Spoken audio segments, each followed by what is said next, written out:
Assalamualaikum warahmatullahi wabarakatuh. Shalom, salam sejahtera untuk kita semua. Perkenalkan, nama lengkap saya Imrensiana Irene Alikira. Saya dari Prodi Matematika. Di sini saya akan membahas tentang profesi keguruan. Di sini saya akan membahas 3 bab. Bab pertama tentang peran guru dalam kegiatan belajar mengajar. Peran guru dalam kegiatan belajar yakni berusaha memindahkan ilmu pengetahuan yang dimiliki kepada anak didiknya, agar mereka lebih banyak memahami dan mengetahui ilmu pengetahuan yang lebih luas. Peran guru adalah sebagai berikut. Yang pertama, korektor. Korektor adalah proses belajar mengajar, artinya seorang guru harus mampu mengembangkan suasana bebas bagi siswa untuk mengkaji apa yang menarik dan mampu mengekspresikan ide-ide dan kreativitasnya. Yang kedua, inspirator. Inspirator adalah guru harus dapat memberikan pelajaran yang baik bagi kemajuan anak didik, dan guru harus memberi petunjuk bagaimana cara belajar yang baik. Yang ketiga, informatori. Informatori harus dapat memberikan informasi perkembangan ilmu pengetahuan dan teknologi, selain bahan pelajaran untuk setiap mata pelajaran yang diajarkan atau diprogramkan. Yang keempat, organisator. Guru memiliki kegiatan pengolahan akademik, yaitu menyusun tata tertib sekolah, menyusun kalender akademi, dan sebagainya. Yang kelima, motivator. Guru sebagai motivator artinya guru sebagai pendorong siswa dalam langkah meningkatkan kegaraian dan pengembangan kegiatan belajar siswa. Yang keenam, inisiator. Guru hendaknya mampu memilih dan mengembangkan bahan pengajaran yang sesuai dengan tujuan yang hendak dicapai. Guru harus mampu mengkaji strategi atau metode pengajaran dan berlatih mengembangkannya sehingga sesuai dengan tepat bagi peserta didik. Yang ketujuh, fasilitator.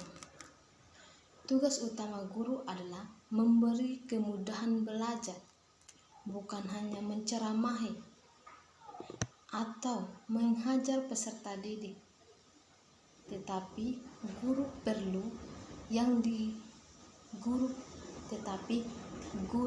demokratis, jujur, dan terbuka, serta siap untuk dikritik oleh peserta didik. Yang kedelapan, pembimbing. Guru harus membimbing siswa agar dapat menemukan berbagai potensi yang dimilikinya, membimbing siswa agar dapat mencapai dan melaksanakan tugas-tugas perkembangan, sehingga dengan tercapainya itu ia dapat tumbuh dan berkembang sebagai individu yang mandiri dan produktif. Yang kesembilan, pengelolaan kelas. Pengelolaan kelas, guru berperan dalam menciptakan iklim belajar yang memungkinkan siswa dapat belajar nyaman.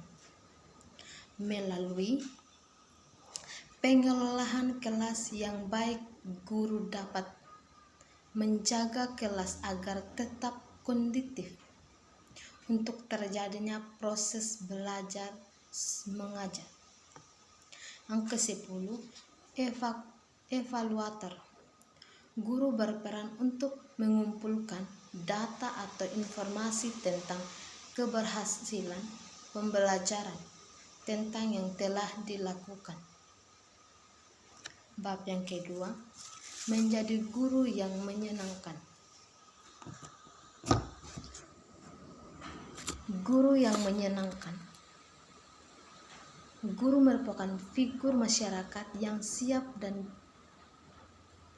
guru yang sikap dan perilaku baik, menyenangkan ataupun tidak akan tetap menjadi sesuatu yang dicontoh oleh peserta didik. Guru tidak mampu menjadi seorang yang menyenangkan dalam pembelajaran, maka keberadaannya pun kurang dinantikan. Dalam setiap proses pembelajaran ada dua pihak yang terlibat, yakni orang yang mengajar dan orang yang diajar.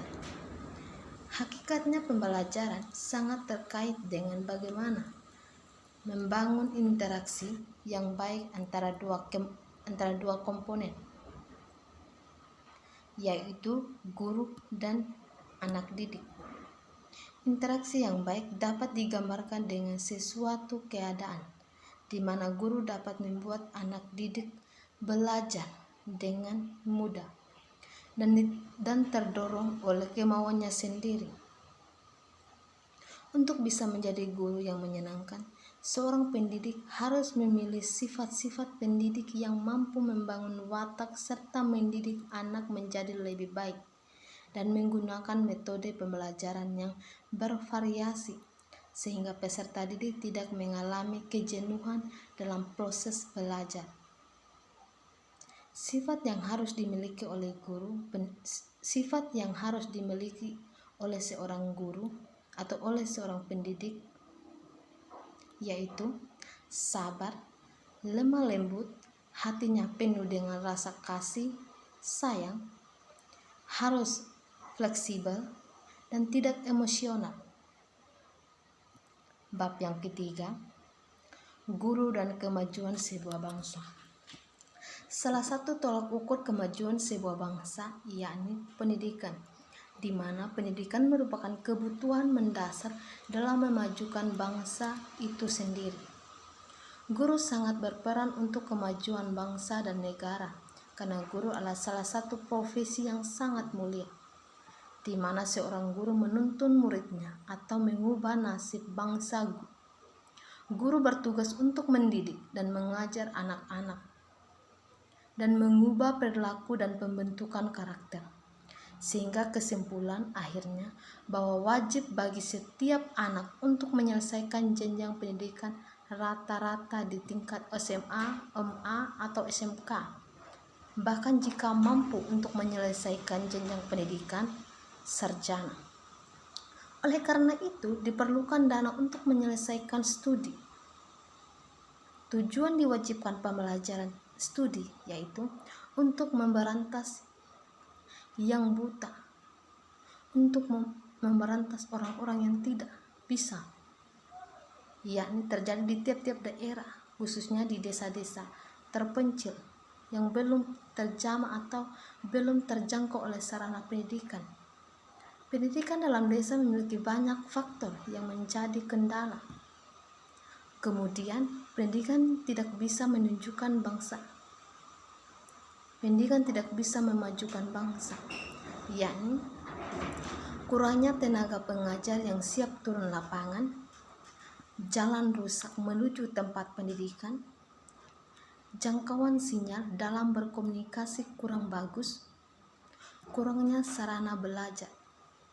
Dalam artikel Yogyakarta diungkapkan bahwa pendidikan sebagai moral dasar kemajuan bangsa. Untuk bisa memajukan bangsa ini diperlukan para penerus bangsa yang siap untuk bersaing di era globalisasi.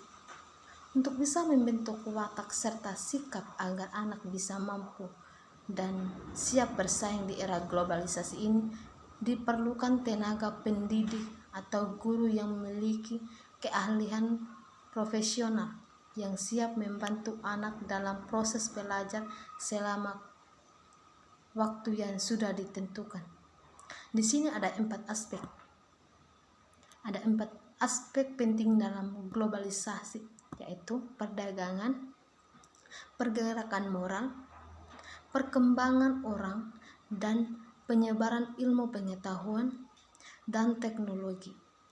Globalisasi pendidikan merupakan lintas batas yang menerobos dinding geografis, kebangsaan, kebudayaan, bahkan peradaban bangsa-bangsa, sehingga pendidikan sebagai muatan globalisasi tidak dapat dicegah lagi oleh negara dan masyarakat dunia manapun.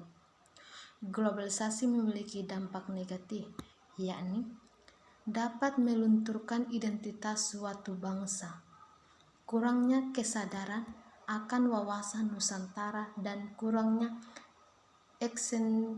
ekstensi terhadap budaya etnik. Sekian dari saya. Jika ada kata-kata saya yang kurang dimengerti, mohon dimaafkan. Jika saya membawakan ini kurang tepat, mohon dimaafkan. Sekian dari saya. Terima kasih.